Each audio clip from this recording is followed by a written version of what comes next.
ಸ್ವಾಮಿ ವಿವೇಕಾನಂದರ ಬಗ್ಗೆ ಕಿರು ಪರಿಚಯ. ಜನನ 1863 ಜನವರಿ 12.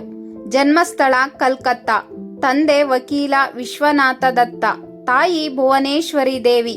ಮೂಲ ಹೆಸರು ನರೇಂದ್ರನಾಥ ದತ್ತ. ಇವರು ಒಬ್ಬ ಭಾರತೀಯ ಹಿಂದೂ ಸನ್ಯಾಸಿ. ಗುರುಗಳು ರಾಮಕೃಷ್ಣ ಪರಮಹಂಸರು. ಚಿಕಾಗೋ ಸಮ್ಮೇಳನ 1893.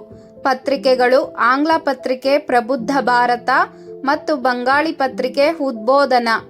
ವಿವೇಕಾನಂದರನ್ನು ಭಾರತದ ರಾಷ್ಟ್ರಪ್ರೇಮಿ ಸಂತ ಎಂದು ಕರೆಯುತ್ತಾರೆ.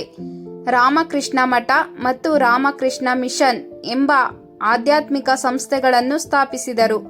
ಹೇಳಿ ಎದ್ದೇಳಿ ಗುರಿ ತಲುಪುವವರೆಗೆ ನಿಲ್ಲದಿರಿ, ಹೇಳಿ ಎದ್ದೇಳಿ ಗುರಿ ತಲುಪುವವರೆಗೆ ನಿಲ್ಲದಿರಿ ಎಂದು ದೇಶದ ಯುವಕರಿಗೆ ಸಂದೇಶ ನೀಡಿದರು. ಪಾಶ್ಚಿಮಾತ್ಯ ಜಗತ್ತಿಗೆ ಭಾರತೀಯ ತತ್ವಗಳಾದ ವೇದಾಂತ ಮತ್ತು ಯೋಗದ ತತ್ವಗಳನ್ನು ಪರಿಚಯಿಸಿದರು. ಮಾನವತಾವಾದ, ಶಿಕ್ಷಣ ಮತ್ತು ಸ್ವಾವಲಂಬನೆಗೆ ಒತ್ತು ನೀಡಿದರು. ಮಹಾತ್ಮ ಗಾಂಧಿ, ಸುಭಾಷ್ ಚಂದ್ರ ಬೋಸ್ ಮತ್ತು ರವೀಂದ್ರನಾಥ ಠಾಗೂರ್ ಇನ್ನೂ ಅನೇಕ ರಾಷ್ಟ್ರೀಯ ನಾಯಕರಿಗೆ ಸ್ಫೂರ್ತಿಯಾದರು. ವಿವೇಕಾನಂದರ ಜನ್ಮದಿನವಾದ ಜನವರಿ 12ರಂದು ಭಾರತದಲ್ಲಿ ರಾಷ್ಟ್ರೀಯ ಯುವ ದಿನವನ್ನಾಗಿ ಆಚರಿಸಲಾಗುತ್ತದೆ.